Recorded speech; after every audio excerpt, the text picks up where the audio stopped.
কই আজও তো দেখছি গড়হাজি। এটা আর নতুন কথা কি? গোপাল তো এরকমই করে। তাই তো দেখছি আসার আর নাম নেই। মহারাজ, এভাবে দিনের পর দিন না এসেও তো গোপাল ঠিক পার পেয়ে যাচ্ছে। বারে বারে খুকু ধান খেয়ে যাবেন, সেটা কি করে হবেন? এই মরেছে, এই পণ্ডিত যে আবার অং বং চং শুরু করে দিল। কিন্তু গোপাল আসছে নাই বা কেন? শ্বশুর বাড়ির আদর পেলে কি আর কারোর আসতে ভালো লাগে? মা, গোপাল গেছে শ্বশুর বাড়ি, তাই তো ধরি ধরি করি, কিন্তু ধরতে নাহি পারি। শাশুড়ির আদরে গোপাল তো তাহলে খাসা আনন্দেই আছে। এখন ওই আদরে না আবার অন্য কিছু হয়ে যায়। হতে আর বাকি কি আছে? গোপালের লম্ফ ঝম্প দেখেই তো টের পাওয়া যায়। না না, গোপাল ফিরে এলে ওকে কড়া শাসন আর কাজের মধ্যে রাখতে হবে। আমি সিপাইকে পাঠাচ্ছি গোপালের খবর নিতে, সে আদৌ ফিরছে কিনা, আর না ফিরলে কবে ফিরতে পারে সেই ব্যাপারেও খোঁজ খবর নিতে হবে। একদম ঠিক ভেবেছেন মহারাজ। যাক, এবার গোপাল ফিরে এলেই জব্দ হবে।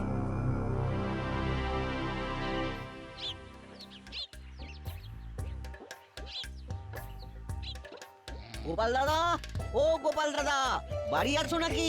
মহারাজ ডেকে পাঠিয়েছেন। কাকে ডাকছো আদর করে? হ্যাঁ? ওই দেখো, সে তো দিব্যি নাক দেখে ঘুমাচ্ছে। তাই তো দেখছি। বেশ, তাহলে মহারাজকে গিয়ে তাই বলি। মহারাজের কানে কথা গেলে যে কি হবে কে জানে। তবে না জানিয়েই বা উপায় কি? হ্যাঁ, আরাম করতে করতে লোকটা যে একদম কাম কাজ শিখে তুলেছে। ওহ,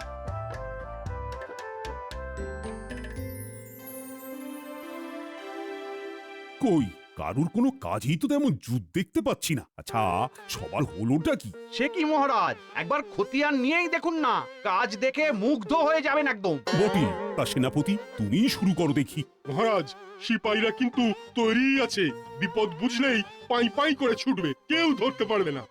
তবে আমার গণনা বলছে এক্ষুনি তেমন কোনো বিপদের সম্ভাবনা নেই। তাই যাহা ইচ্ছা করি যেথা খুশি যাই। আর নিয়ম করে রাজসভায় আসি যাই আর বেতন পাই। আমার কিন্তু কাজের বিরাম নেই মহারাজ, নিত্য নতুন গবেষণা আজকাল। সেই সব গবেষণার ফলটা কি হচ্ছে? সবই তো বিফলে যাচ্ছে মনে হচ্ছে। গোপালটা তবু যাও বা কাজের ছিল, কিন্তু সেও তো শ্বশুর বাড়িতে গিয়ে বসে আছে। আছে মহারাজ, গোপাল দাদা আছে। সে তো থাকবেই, কিন্তু আছেটা কোথায়? গোপাল দাদা নিজের বাড়িতেই আছে আর নাক ডেকে ঘুমোচ্ছে। সাহস তো কম নয়। না না না না, গোপালকে আর মাফ করা যাবে না। ওরা কোনো শাস্তির কথা মাথায় আসছে নাকি মহারাজ? এখনো আসেনি, তবে এসে যাবে। রাজসভায় না এসে বাড়িতে বসে নাক ডাকার ফল গোপাল এবার একেবারে হাতে গরম পাবে। জানি তো এরকমই কিছু একটা হবে, তাই আমি ছুটে এলাম মহারাজ। এবারের মতো ওকে ক্ষমা করে দিন মহারাজ। ক্ষমা পরম ধর্ম বটে, কিন্তু এমন অপকর্ম করলে কি মাফ করা যায় মহারাজ? তাই তো বেশ একটু ভাবনায় পড়ে গেলাম এবার। উনি তো এতদিন ধরে আপনাকে বিভিন্ন রকম ভাবে সাহায্য করেছে না, তাই ওকে আর একটু সুযোগ দেওয়া হোক মহারাজ। আসলে শ্বশুর বাড়িতে গিয়েই আমার স্বামী না আরো অলস হয়ে পড়েছে। হ্যাঁ, একটু না অনেকটা, সেটা কি তুমি মেপে দেবে? না না না না, আমি কথা দিচ্ছি কয়েকদিনের মধ্যেই ওকে চটপটে করে রাজসভায় পাঠাবো আমি। হ্যাঁ, তাহলে দেখি কয়েকদিনের মধ্যে কিছু হয় নাকি।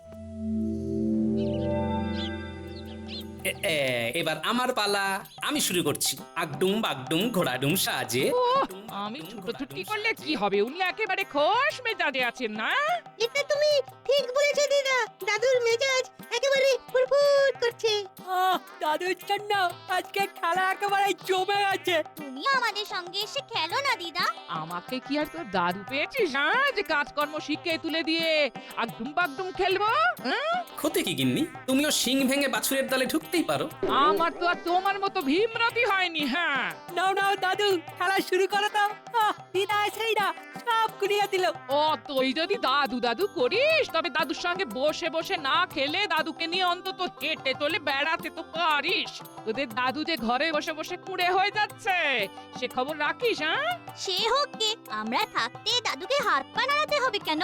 আমরাই তো দাদুর হাত পা, তাই আমরাই দাদুর সব কাজ করে দেব। চল চল, চটপট হাতে পাতে করে দিদাকে দেখিয়ে দি বাচ্চারা কি পারে।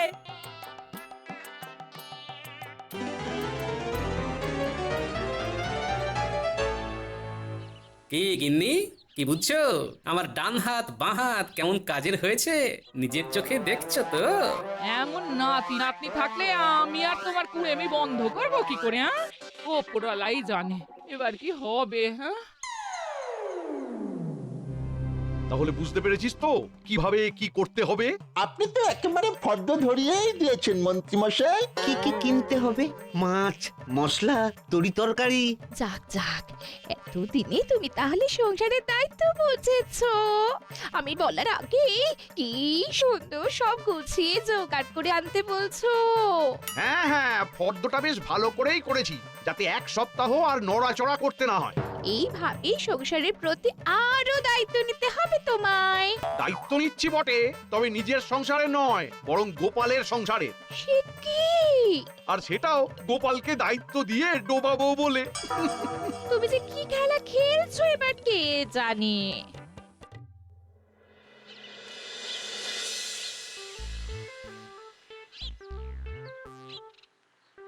এই না থলে, এ কি গিন্নি, না বলে কয়ে সকাল সকাল হাতে থলি ধরিয়ে দিলে যে? খেলা খেলা করে শুয়ে বসে ভালোই তো সময় কাটাচ্ছ, তবে এবার এটাও বুঝে নাও বাজারে না গেলে উনুন চলবে না, আর সেটা না হলে পেটও চলবে না। হ্যাঁ, সারাটা জীবন তো পরিশ্রম করেই কাটিয়ে দিলাম, এখন কদিন একটু শুয়ে বসে কাটাচ্ছি, সেটা আর তোমার ভালো লাগছে না বুঝি? হ্যাঁ, হচ্ছে না, এমন কুড়েমি করলে আর হাঁড়ি চড়বে না। হ্যাঁ, যাই, তবে মূলোটা বেগুনটা যা পাই তাই দিয়ে থলে ভরাই।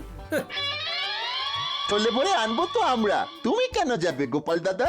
বাচ্চাদের কাছে খবর পেলাম ওদের গোপাল দাদুকে নাকি খুব খাটাচ্ছে দিদা, তাই গোপাল দাদার খাটুনি যাতে একটু কমে, তাই বাজারটা করে দিয়ে গেলাম আর কি। গোপাল দাদা তো লোকজনের উপকার কম করেন না, আর আমাদেরও অনেক উপকার করেছে। হ্যাঁ, তাই এটুকু করতে পেরে আমাদেরও খুব ভালো লাগছে। বললে তো যা আছে তাই দিয়ে দুজনের এক সপ্তাহ ভালো করে কেটে যাবে। একেই বলে গিন্নি, যে খায় ননি তাকে যোগায় চিন্তামণি। এবার আমি সত্যি সত্যি হাল ছেড়ে দিলাম।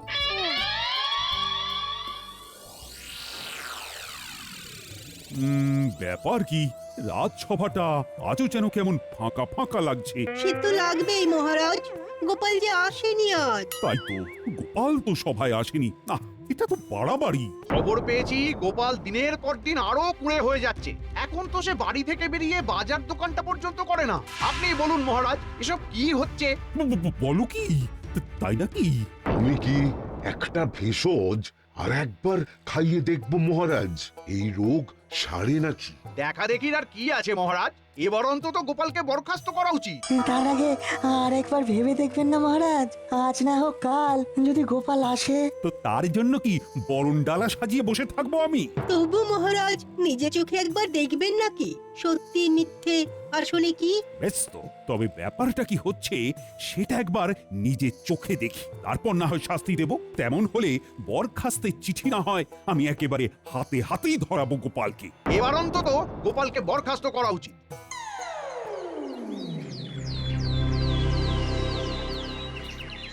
তোরা যে একেবারে আদা জল খেয়ে লেগে পড়েছিস দেখছি, আমার পান থেকে চুন খসতে দিচ্ছিস না। তুমি এখন হাত পা ছড়িয়ে বিশ্রাম নাও দাদু, আমরা তোমাকে ছেড়ে যাচ্ছি না। তুমি খালি বলবে কখন কি লাগবে, আর আমরা সঙ্গে সঙ্গে এইভাবেই তোমার কাছে সব হাজির করে দেব। না, তোরা দেখছি সত্যি খুব কাজের হয়ে গেছিস, একটা কিচ্ছু তো 19-20 হতে দিচ্ছিস না। এরকম কি বুঝছেন মহারাজ? পায়ের ওপর পা তুলে গোপাল কেমন আয়েশ করছে নিজের চোখেই দেখছেন। না না, এই সব দেখে আর সহ্য করা যায় না। চলো, যা হওয়ার এবারে একেবারে সামনাসামনি হবে। সে তো হতেই হবে, আর তার জন্যই তো কাঠখড় পুড়িয়েছি মহারাজ। তারপর গোপাল, তোমাকেও যেন বেজায় ক্লান্ত দেখাচ্ছে। তা শরীর আর চলছে না বুঝি? আরে আরে মহারাজ যে, কি সৌভাগ্য আমার। সৌভাগ্য না দুর্ভাগ্য সেটা তো এক্ষুনি টের পাবে। এই যে, শোনো গোপাল, তোমার এই ঘরে বসে বসে ডিমে তা দেওয়া আর নেওয়া যাচ্ছে না। আজ আমি একটা হেস্তনেস্ত করেই ছাড়বো। হেস্তনেস্ত নয় মহারাজ, বলুন বরখাস্ত। হ্যাঁ হ্যাঁ, মানে তাই, আমি একেবারে তৈরি হয়ে এসেছি। এই যখন এতটাই করলেন তখন আরেকটু পড়ুন মহারাজ। আবার কি করব? মহারাজ আপনি পারেন ওকে কাজের মধ্যে ফেরাতে। ওকে একটা দায়িত্বশীল কাজ দিলেই সেই কাজ করতে গিয়ে ও একটু চনমনে হবে। আর এটাই একটা শেষ সুযোগ মহারাজ। আবার একটা সুযোগ? এতেও যদি ওর কোনো উন্নতি না হয় তাহলে মহারাজ আপনি যা শাস্তি দেবেন তাই ও মাথা পেতে নেবে। হ্যাঁ, ও গোপালের গিন্নি তো জ্বালিয়ে মারলো দেখছি। মহারাজ সবে গোপালকে বরখাস্ত করবে করবে করছেন, অমনি একবারে দরখাস্ত নিয়ে হাজির। উফ! বেশ, তাহলে আগামীকাল গোপাল তুমি একেবারে গিন্নিকে নিয়ে একবার সভায় হাজির হবে।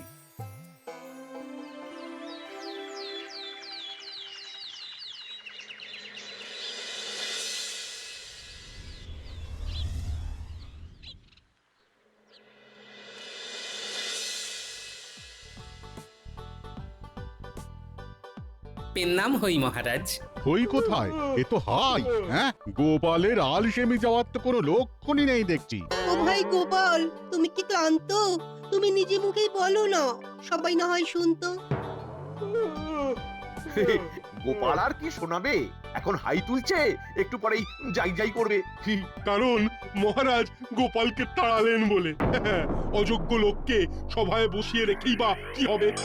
যাক, তুমি এসেছো তাহলে, কিন্তু গিন্নিকে সঙ্গে করে নিয়ে না এসে তুমি তো সেই আমার আদেশ অমান্যই করলে গোপাল। কেন মহারাজ? কাজ তো আমি করব, গিন্নির কি দরকার? এই হ্যাঁ, মানে না, মানে তাই তো। নামে গোপাল আর তালেও ঠিক। মহারাজ এখন কি করিং কি বলিং? তা গোপাল, তোমার যখন শুয়ে বসেই থাকতে ইচ্ছে করছে তখন বসে থাকার কাজই দেব না হয়। দিন না মহারাজ, কর্মই তো ধর্ম। কি কাজ দেবেন দিন? কাজ আমার ভাবা হয়ে গেছে। আমার দাদুর আমলের একটা টিনের সিন্দুককে প্রাসাদের সামনের মাঠে বসে রোদ খাওয়াতে হবে। এটা আবার কেমন কাজ মহারাজ? হ্যাঁ, এটা তো গোপাল চোখ বুঝেই করে দেবে। চোখ বুঝলেই তো টেরটি পাবে। সেই সিন্দুক যাতে কেউ তুলে নিয়ে না চলে যায়, তাই কড়া পাহারায় রাখতে হবে। কিছুতেই সিন্দুককে কাটছাড়া করা যাবে না। আর যদি সিন্দুক হারায় তবে 100 মোহর জরিমানা গোপালকেই ভরতে হবে। বেশ, তবে তাই হবে মহারাজ। কাল থেকেই না হয় টিনের সিন্দুক রোদ খাবে।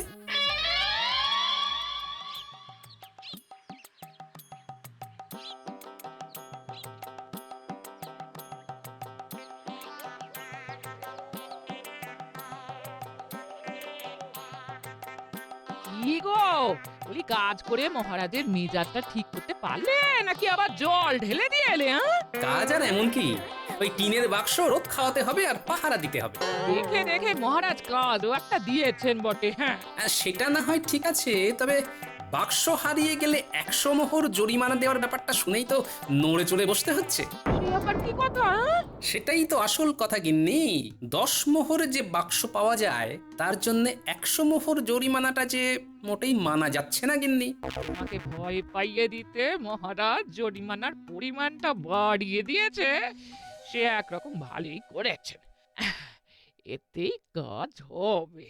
তবে মহারাজও টের পাবেন জরিমানার কথা বলে তিনি আমাকে কত বড় একটা সুযোগ করে দিয়েছেন। আবার আবার কি প্যাঁচ কষছো বলো তো তুমি? হ্যাঁ, এখনো কষিনি, তবে কষে ফেলতে কতক্ষণ। তবে তার জন্য বাচ্চাদের সঙ্গে নিতে হবে। যা হওয়ার কাল বেলা গড়ালেই দেখা যাবে।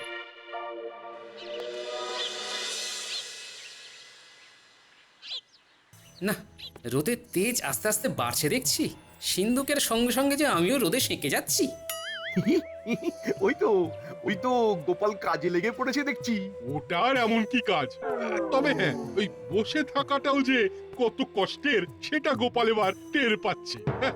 গোপালং আলস্যং গচ্ছামি। এবার গোপাল বুঝুক ঠেলা। এটাও মহারাজের একরকম মারি বটে। মহারাজ ভাতে না মেরে হাতে মারছেন। আহা, দেখেও শান্তি। বেলা বেশি বাড়ার আগেই খেলা শুরু করে দিতে হবে, কিন্তু বাচ্চাদেরই তো এখনো পাত্তা নেই। আচ্ছা কাছি দাদু, আর সঙ্গে করে সব কিছু একেবারে গুছিয়ে নিয়ে এসেছি। এই যে জল, গামছা, গুড়ের বাতাসা। আরে এসব না হয় হলো, কিন্তু কাজের জিনিসগুলো এনেছিস কি? এনেছি তো, এই তো খড়ির টুকরো, কাগজ, কলম, একদম যেমন বলে দিয়েছিলে।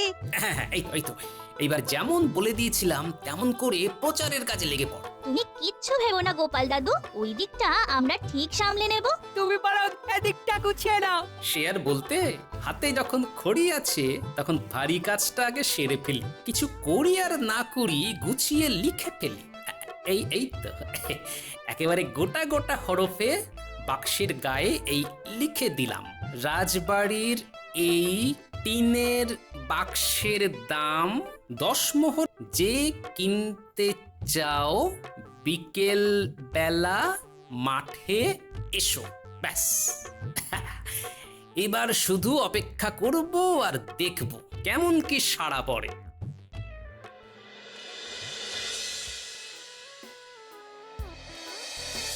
ও মা, দেখো দেখো, মহারাজের মনি যেন ফুর্তি, মিটিমিটি হাসছেন, যেন ভাবছেন কত কি।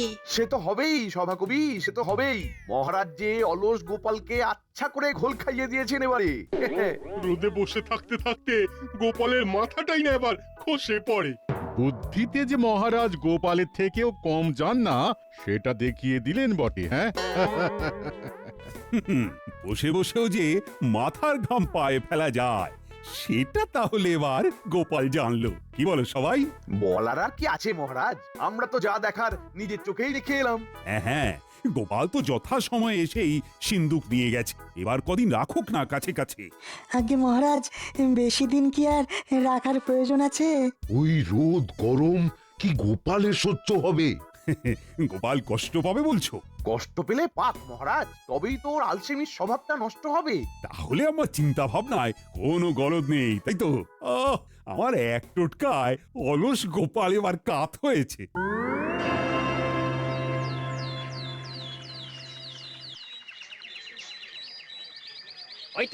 ওই তো টিনের সিন্দুক দেখতে পেয়েছি। ও, তাহলে তো দেখছি খবরটা সত্যি। হ্যাঁ হ্যাঁ, বাচ্চারা তাহলে ভুল খবর দেয়নি। মাত্র 10 মোহরে রাজবাড়ির এমন একটা বাক্স পাওয়া যাচ্ছে। আমি আগে এসেছি, ওটা আমি নেব। কে আগে আর কে পরে এসেছি সবটাই গোপাল দাদা দেখেছে। গোপাল দাদাই ঠিক করবে কাকে এই টিনের বাক্সটা দেবে। এই শোনো শোনো, আমি নগদ 10 মোহর নিয়ে এসেছি। হাতে হাতে দেব আর হাতে হাতে নেব। আর আমরা কি মুখ দেখবো? আহা, নিজেদের মধ্যে গুঁতোগুতি করে কি লাভ ভাই? বাক্স তো একটাই, তাই সবাই পাবে কি করে? তাহলে কি উপায়, কে পাবে ওটা? সেই জন্যই তো ভাগ্য পরীক্ষার ব্যবস্থা করছি আমি। যারা ভাগ্য পরীক্ষার খেলায় যোগ দিতে চাও তারা একটা করে মোহর দাও, তারপর দেখো কি হয়। এই নাও, আমি দিলাম।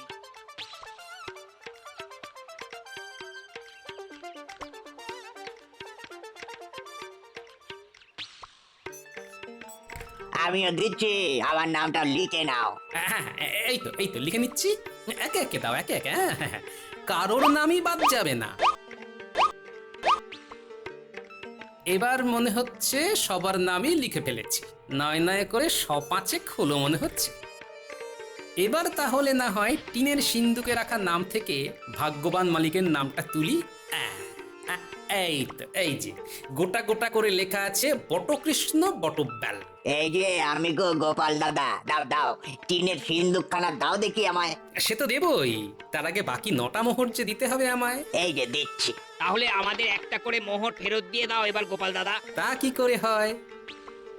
ভাগ্যের খেলা খেলতে গেলে ওরকম 1-8টা মোহর যে গচ্চা দিতেই হয় ভাই। যাই,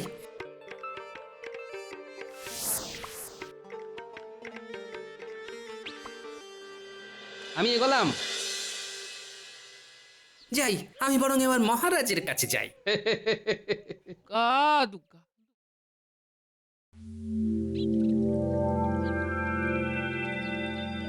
বেশ, তাহলে সভার কাজকর্ম আজকের মতো শেষ করি এখানে। আগে হ্যাঁ মহারাজ, শুভ কাজে আর দেরি করে লাভ কি? কিন্তু আমার যে একটা খবর দেওয়ার ছিল মহারাজ। হ্যাঁ, এই অবেলায় খবর? আচ্ছা, টিনের সিন্দুক ঠিকঠাক রোদ পেল কিনা সেটাই বলবে বুঝি। পাক আর না পাক, কালকে আবার রোদে দিতে হবে। আর এরকম এখন বেশ কদিন চলবে, তাই তো মহারাজ? হ্যাঁ, কিন্তু সিন্দুক তো নেই মহারাজ। নেই মানে? নেই মানে নেই। তবে তার জন্য এই যে 100 মোহর জরিমানা, সেটা একেবারে গুনে গুনে নিয়ে এসেছি মহারাজ। দেখলেন তো মহারাজ, হ্যাঁ গোপাল যে কোনো কমের নয় সেটা আরো একবার প্রমাণ হলো। তবে মহারাজ, ওই সিন্দুকটা হারিয়ে যেতে শুধু যে আপনার হলো তাই নয়, আমারও নেহাত কম হলো না। তার মানে? সিন্দুক একজন ভাগ্যবানের হাতে তুলে দিতে 500 জনের কাছ থেকে একটা করে মোহর নিয়ে ভাগ্য পরীক্ষার খেলা খেলেছি, তাই যা হয়েছে আমার জন্যই হয়েছে। জরিমানার অর্থ দেওয়ার পরেও বাকি 400টার মতো মোহর আমার আয় হয়েছে মহারাজ। কি উর্বর বুদ্ধি! এই না হলে গোপালের বুদ্ধি ঠিক সময়ে কাজে লাগিয়েছে। হ্যাঁ, সত্যি এই না হলে গোপাল, এটাই তো গোপালের কাজের মতো কাজ। শরীরে অলস হলে কি হবে, গোপাল দেখিয়ে দিয়েছে মাথাতে তার আগের মতোই ধার আছে। হ্যাঁ, গোপাল তাহলে এবারেও ফাঁকতালে কাজ গুছিয়ে নিয়েছে। তবে মহারাজ আপনি নিশ্চিন্ত থাকুন, এবার থেকে আমি নিয়ম করেই সভায় আসব। আমার জন্য গিন্নিকে অনেক অনুনয় বিনয় করতে হয়েছে, সেটা কি আর ভালো লাগে? যাক, তাহলে তোমার শুভ বুদ্ধির উদয় হয়েছে। নিজের বুদ্ধির পরিচয়ের সঙ্গে সঙ্গে গিন্নির মান মর্যাদা রক্ষার দায়িত্ব যে আমার মহারাজ। এটাই তো কথার মতো কথা গোপাল, এই জন্যই তো বলি তোমার তুলনা হয় না।